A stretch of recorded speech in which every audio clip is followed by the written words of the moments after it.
Welcome back to Stacy So and So. For those who have not seen my previous shorts, the reason you have not seen a part 2 of the quilts that I was working on is because I never got to finish them before Christmas because as many of if you've seen the shorts, you know I ended up in the hospital with influenza A and a bacterial pneumonia, and I was in there for 7 days. 6.5, 7, either way, 7 days, I think. And it was, then I was home, but I was on oxygen for a few days. I finally got released from all of that on January 2nd. Thank God. So now I am back to, I'm going to finish both of these quilts. I have sent sneak peek pictures of the fabric and stuff to my niece and nephew. So they kind of have an idea of what's coming, but they're very understanding. They understood that I definitely did not want to be in the hospital for Christmas. It was not fun, but we made the best of it, and I am home, and I am back in my sewing room, which makes me incredibly happy. And it's actually that taking that time off and getting through the holidays and dealing with all of that has definitely inspired me to think about doing something with my business again in 2025. So we'll see about that. But anyway, I am going to get started on part 2 of this video. You can see I still have a few more of these to sew together for Abby's, but I also have to do the embroidery. I did create a message. I have a very simple, nothing fancy, just a very simple program that I can create, you know, a message or a monogram.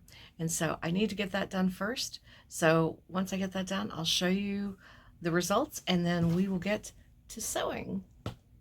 As you can see, the embroidery has begun. It's going to say handmade with love for Abby, and then the other will say handmade with love for Gabe. And Abby's is done. It's perfect. I know it's hard to tell. It looks really pink, but it's actually that beautiful salmony, like kind of carnation pink that matches the plaid. All right, so let me get Gabe's done and we'll be ready to move on. Okay, so I stayed up pretty late last night, but I got all of the rows sewn together for both quilts. So I wanted to show you though the monogram. I didn't get to show you Gabe's. Here we go. Handmade with love for Gabe. And so it matches really well with his plaid, as you can see. And I got, this is Abby's. Handmade with love for Abby. And as you can, I think you might be able to tell a little bit better, but this pink matches this beautiful salmon color so nicely. So now what I want to do, hold on just a second. I'm going to hook up the walking foot onto my machine because I started clipping together the first 2 rows of Abby's, and I realized very quickly I'm definitely gonna need the walking foot. It's so thick. The seams, when you line them up, let me show you. Here we go. Actually, you know, it might be better. Let me turn the camera around, and that way it'll be a little bit easier for me to show you what I mean by just how thick these are. It's going to look so pretty, though. I'm getting really excited because I know I'm getting real close to being done with them, and I just can't wait. Hold on just a sec. Okay, so you can see I started clipping them together. But this, I mean, this actually is like 6 layers that I'm going to be going through. And you can see I mean, it's just a lot. So I'm definitely going to pull out the walking foot. So that's the next thing I'm going to do. Get this laid out. Oh, lay. There we go. So these are the first 2 rows. I've got them all clipped together. And I'm going to do that. And I will start sewing all of the rows together. And then I'll be done. And I have to admit, I don't use my walking foot very often. So I'm probably going to have to pull up some instructions. I think I've only used it twice. Of course, this machine is, I'm not even sure this machine's quite a year old. Close. So I've only used it twice since I bought the machine, but it's definitely going to be necessary. So I guess I better pull up my manual. And I got all the squares sewn together on Abby's. So happy. Here's the corner one. Yay. This is the last one I put in. This is actually at the, I guess depending on which way, it's either going to be at the very top right or the bottom. But either way, this part's done. Now all I have to do is go around, and it says you can do 2 rows of straight stitches. I've seen people do a zigzag stitch all the way around. Some people go about a 1/2 inch in, some people use 5/8 of an inch. I think I'm going to do a little over 5/8 of an inch in, and I'm going to just do a zigzag all the way around. Then I guess all I have to do is go around where each of these seams are and snip about that far apart. That's going to be a lot of snipping. So once I get that done, then all I have to do is put it through the washer and dryer. So I'm going to do the zigzag stitch all the way around on this. I'm going to get started on Gabe's. I will wash them separately because his has the red, and I'm afraid that will bleed. And I don't want it bleeding all over this beautiful pink and the blue. So that is what I'll be doing next. Yeah, I think I'm going to zigzag because I think for the long run, because you do want the edges to, have that fringy, kind of distressed, unraveling effect, and like in between, because it kind of makes it look fuzzy, which is great. But I do want it to stop in place. I don't want it to keep going. And somehow I feel like maybe the zigzag stitch would be more secure for a long-term future of being able to use their quilts. And I am done. Well, I'm done with all the sewing and all of the snipping, which, can I just tell you, oh my goodness, I had hand cramps.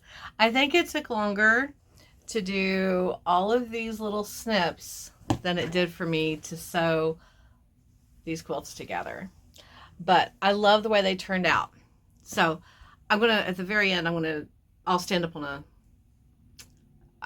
I'll stand up. I think I have a little step stool. I can stand up and hold them up so you can see them. There is one more thing that I still yet have to do, and that is to put them through the rinse cycle and then through the dryer. Now, I thought I was being smart. I'm going to give you a piece of advice. I thought I was being smart. I thought, I'll put it through the dryer a couple times just to see, if I can get a lot of the loose threads off and all of that, so it won't be so bad and so hard on my washer when I put it through the washing machine. That was not the smart thing to do. Because after I did that, I had to grab a roll. I thought I had like a lint roll thing. I didn't. I had to put a big roll of duct tape and go all over the front and the back, because both quilts were covered with hundreds of little tiny pieces of thread and fuzz. So yeah, don't do that. After I had done that, I was, for some reason, all of a sudden on my feed, I had somebody pop up that was making one of these rag quilts, and she vacuumed hers with a little handheld. I should have done that. So I do. I definitely recommend, if you're going to do a rag quilt, before you put it in your washer, take a little handheld vacuum and vacuum the threads.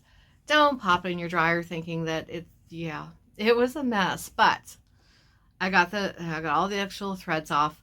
Now I've decided, just after seeing how much came off of this, I'm not sure I really want to put it in our washer. Our washer's kind of older, and I gotta say, these things are pretty heavy, dry. I can only imagine how heavy they will be when they are wet. So over the next, I don't know, maybe the next couple days, I'm going to go to the laundromat where they have much bigger washers and dryers, more industrial, and put them through the washer and dryer there. And then what I'll do, so you can see what it looks like after being washed and dried, I'll either put up a video, I'll tell you what, I'll put both the video shorts, and then I will also put up pictures under my community tab so that you can see an even more final result. So give me just a second to go grab my step stool, and I will show you how these turned out. I'm so happy, and I can't wait to get these in the mail. Here's quilt number 1. I'm going to be very careful trying to step up on this step stool because I practiced and I about fell and busted my butt. So hold on. Okay. Here is Gabe's quilt. Oops. So it's plenty long enough. And there's the back side with the embroidery on it. And let me grab Abby's. There's still little fuzzies all over this. Whew. Let's do it this way. Oh my goodness. Okay. For some reason hers feels heavier. Must be just the material I chose. So there we go. Isn't that pretty? I love the plaids. Of course, you guys all know I love plaid. And here's the back side of hers. There we go. The embroidery. But yeah, I love it. And it's so, these are so soft.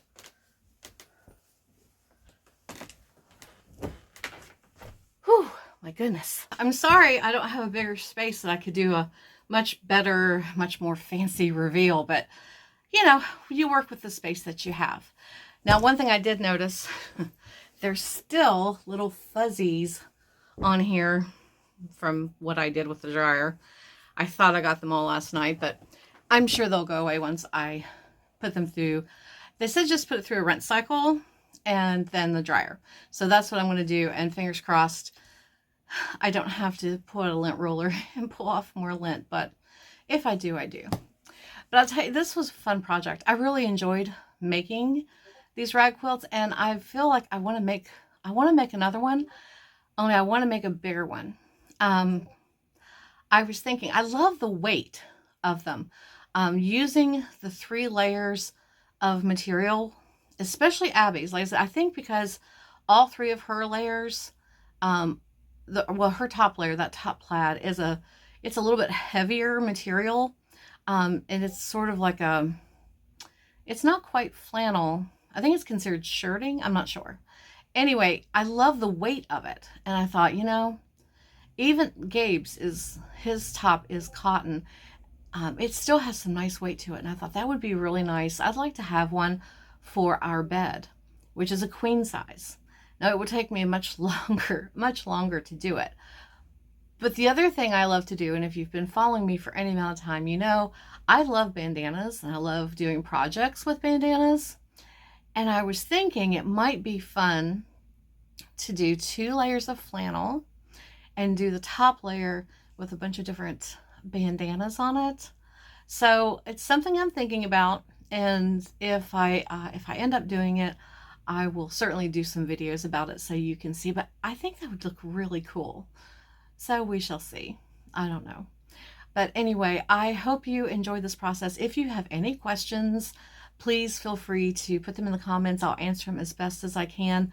This really is, if you've wanted to make a quilt, but you're not sure, you're just kind of dipping your toes in like I was, I think this is a really great way to just get started on making a quilt. And even if you're a beginner sewist, you're basically just sewing straight lines. So as long as you can measure and you can sew straight lines, and cut straight, I think it's definitely doable. And it was it was a lot of fun. I really loved it.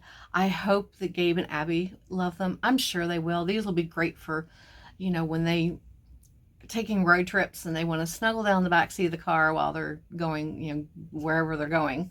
Or just for an afternoon nap. So anyway, thank you guys again for joining me. I am looking forward to the upcoming week. I'm going to get back into making aprons. I first started my business making aprons because I wear aprons all the time. So here we go. I usually make what I call the everyday apron.